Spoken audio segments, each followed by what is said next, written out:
Alrighty, So let's get into it. do it.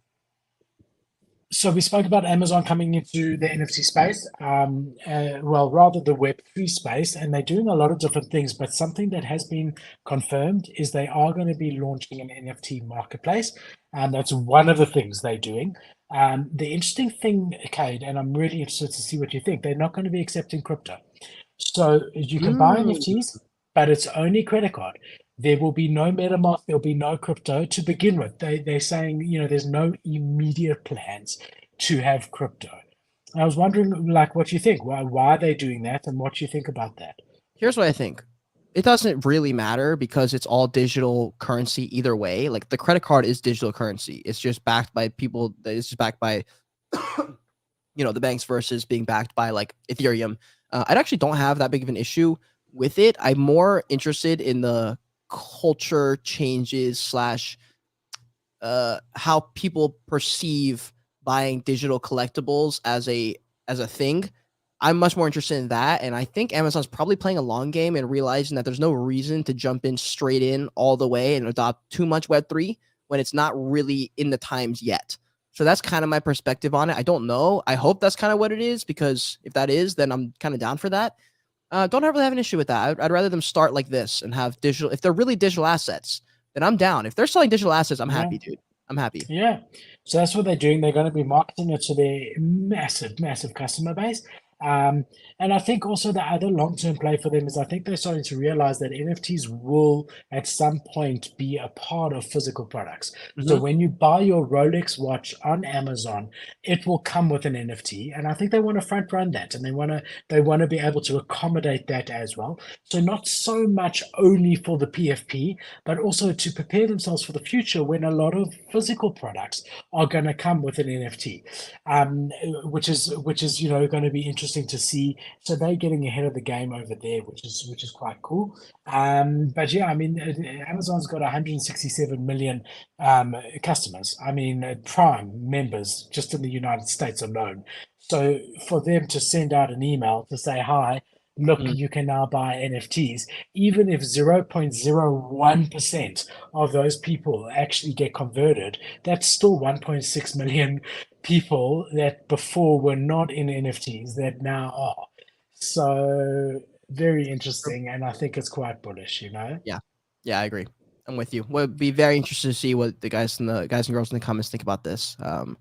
Yeah, that's our perspective on it for Yeah, sure. so they've given a date of April to May. Um, so I mean, we all know what that means. It could be Mhm. anything. I mean, Yeah.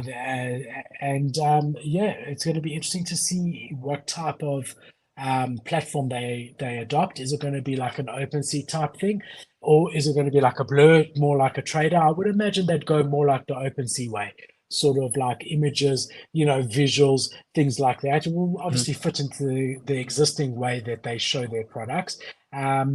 But definitely one that's very, very exciting for the space. I mean, I keep like I don't want to sound like this constant negative Nancy or whatever, but I keep thinking how big it was when Coinbase said they were doing their NFT marketplace and what a big L that ended up being. I know that Amazon is a lot bigger. I just hope it works out for the way that we want it to. Mm. Yeah. Hell yeah. Right on.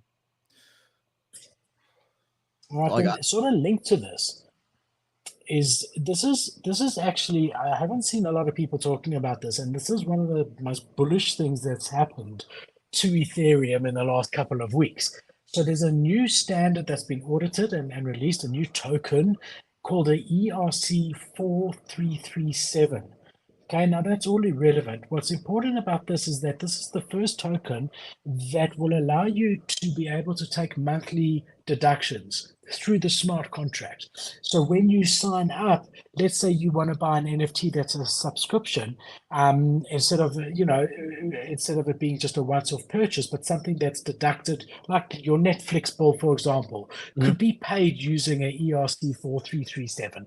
You would sign up, and like a debit order from the bank, every single month, this would automatically take the money as you've agreed. So that's one of the things that this token could do that could not be done before, which is really, really cool. Yeah, yeah, and it sounds super complicated, but again, I'm kind of on the boat of like these things will come naturally, and like these things will probably have different names. It'll just be something that's more on the back end stuff as we transition to more digital currencies that are hopefully a bit more decentralized. But these things seem like super like nerdy right now, I think, and it's hard to imagine mass adoption could happen when it's called ERC 4337. Yeah, But it's yeah. just like, guys, keep in mind that it's more about narrative, and like it's bigger. It's always big picture stuff when you're trying to like get people to wrap their head around. It's always going to be big picture concepts. Like this stuff is super technical, but it's not actually going to be. Once this stuff starts to get adopted, it'll be very, very easy. Hopefully that's the goal, at least. If it's not, then it's not going to get mass Yeah, I adopted. mean, instead of thinking of it as ERC 4337, just think of it as like your Apple phone update. So there's now Yep. something else that Ethereum can do.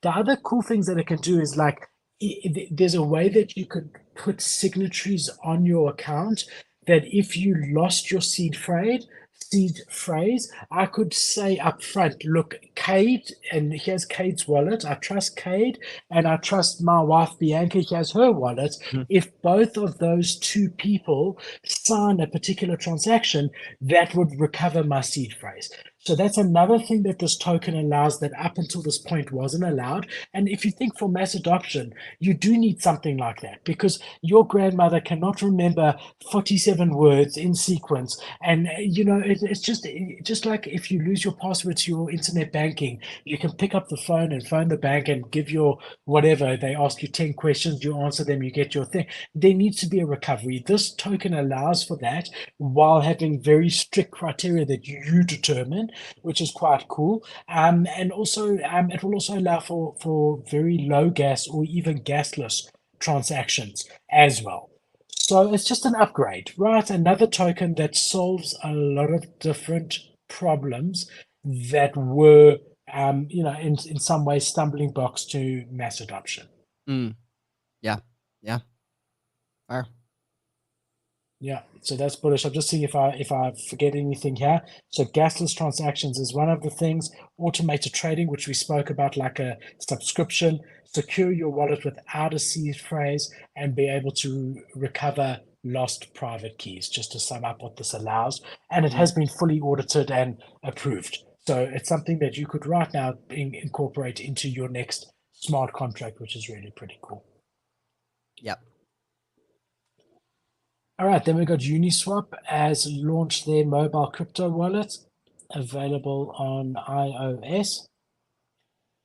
So if we just come through over here, so the Uniswap mobile wallet, self custody. So they're saying it's decentralized, open source mobile app for the most trusted name in DeFi, now available for early release through Apple Flight Mode. We're bringing the power of Uniswap to your pocket.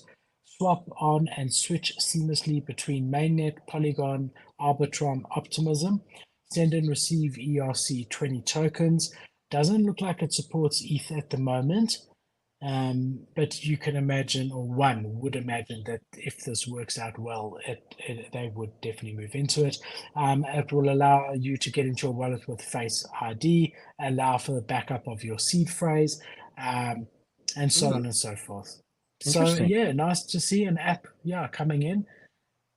Wow. Yeah, because fucking dude, MetaMask Mobile is something else, bro. Like it is Yeah, something else doesn't using work. MetaMask Mobile. Good God. Yeah.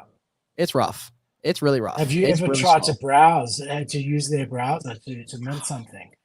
It's It no is such a pain. it's not as bad for me. It's like just literally getting the app to start. It's like it takes forever. And I'm like, bro, are you gonna do anything? And then yeah, it is just kind of like a pain, just in general. It's all the way across. For sure. Whatever. I'm down with this. You need these things. Like you needed Blur to get OpenSea to get off its ass and do something. You needed X2Y2 to push the envelope in the beginning, to push conversations around marketplaces. Like it needs to happen. So I'm down with it. Yeah. So another step towards it. Then we have a look here, Mr. Muhammad Ali.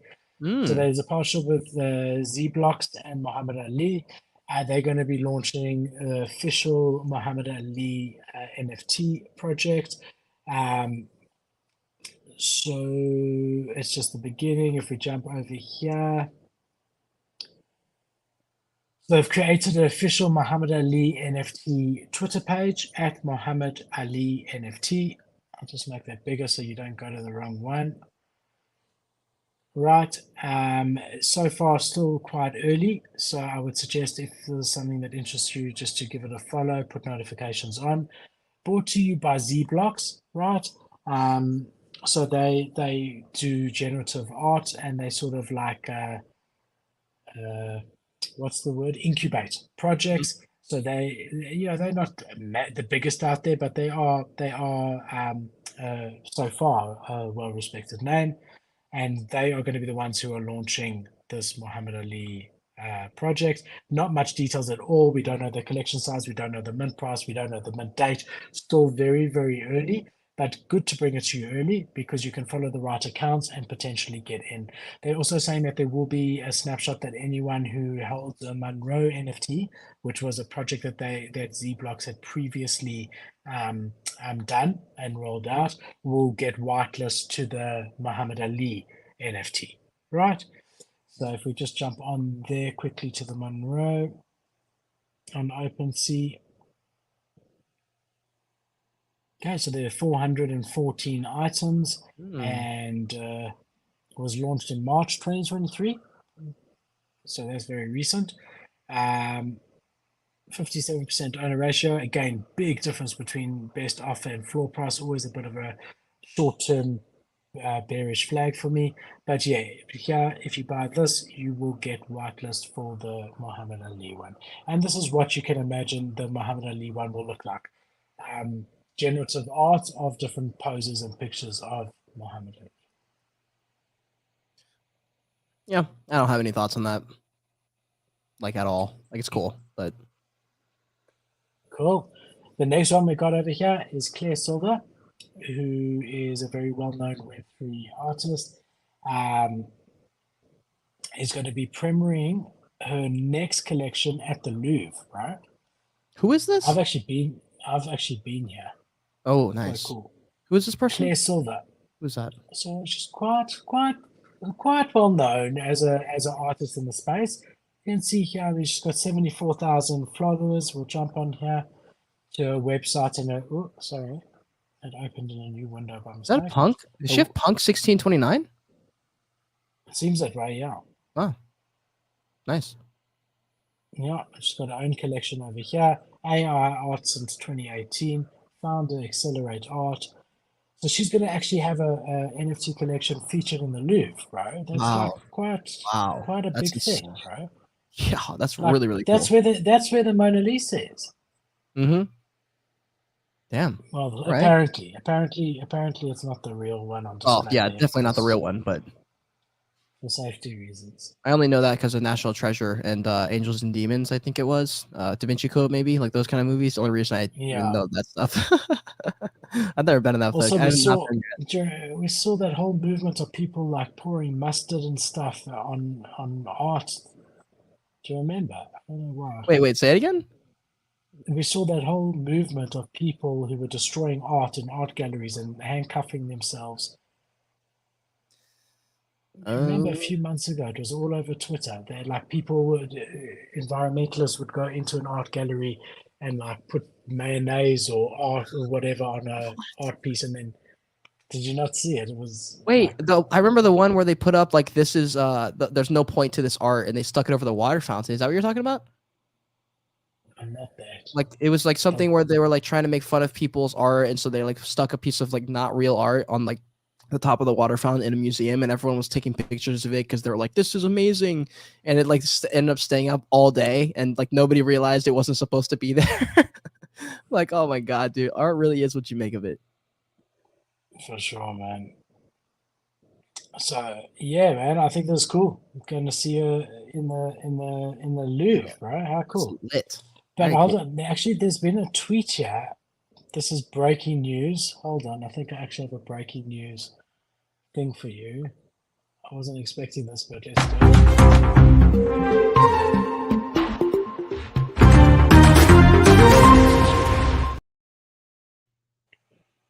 All right, breaking news. So there's a tweet that she did here 30 minutes ago. And she says here, and it's a thread. And then I saw something. So I'm discovering this with you. So she says, I was advised not to tweet until things were more clear. It's been very hard to sit on my hands and see the notifications roll in. I can't do it anymore. I'm a transparent person, so I'm going to be transparent. This is my understanding of what happened. Okay. And this was from 10:16 p.m. and it's now 10:52 p.m. my time here. So it's half an hour ago. This is what I hate about threads, bro. To find her actual. Okay, here we go.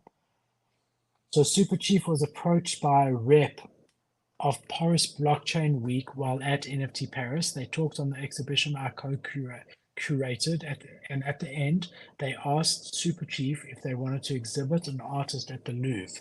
Very specific wording, multiple times for over a week at the Louvre. Super Chief called me and asked if I wanted to exhibit there. We were both thrilled. Absolute dream come true. Of course, I said yes. My team arranged a call with the agency to share the news. They were also thrilled. Over the next few days, Super Chief, my agency, and my team worked together to get a press release with Variety magazine, which came out on Monday. It went viral in a way I've never experienced, was maybe the best day of my life. I assume by the time the Variety article came out, everything was ironclad and in writing. That was a mistake. On Wednesday, I started to see comments accusing me, my agency, and Super Chief of fraud. The Louvre began being contacted by people and rightfully stated they weren't exhibiting me. The first time either Super Chief or I heard the word carousel was Wednesday. By Thursday, Super Chief had tried its best to right the issue and were told I would be displayed in the Pyramide du Louvre, the glass pyramid that is at the entrance of the museum. This morning, that offer was rescinded and I was told I would be in the carousel. This is obviously not what Super Chief WME or I had understood. It's not what Variety was told, and it's not what I tweeted. At this point, I'm going to pull out of the Paris exhibition altogether, and I'm considering further options. What should have been the highlight of my life has turned into a multi-day taste of hell. It was arrogant of me to believe it was possible to be displayed at the Louvre in any context. To be honest, so many unbelievable things have happened to me in the last 2 years. I'm honestly not sure what's possible anymore. With that said, please understand that I did not build a reputation over 2 years on lies about something so easy and inevitably disproven, especially not when I've been fortunate enough to have such incredible career trajectory already. I don't blame Super Chief. I don't blame my team, my agency, or Variety, all of which I admire and respect. I blame the person from the Paris blockchain that repeatedly misrepresented the event, and I blame myself for not having it in writing before letting my excitement and naivety carry me to Twitter. I'm going to take a few days away from social media. All right, well, lucky I saw that. So Claire Silver will not be um, exhibiting at the Louvre. Rip. I don't know what yeah, shame. I don't know what the carousel is. Um, if it's got nothing to do with the Louvre or what it is, but yeah, okay. So that is not happening.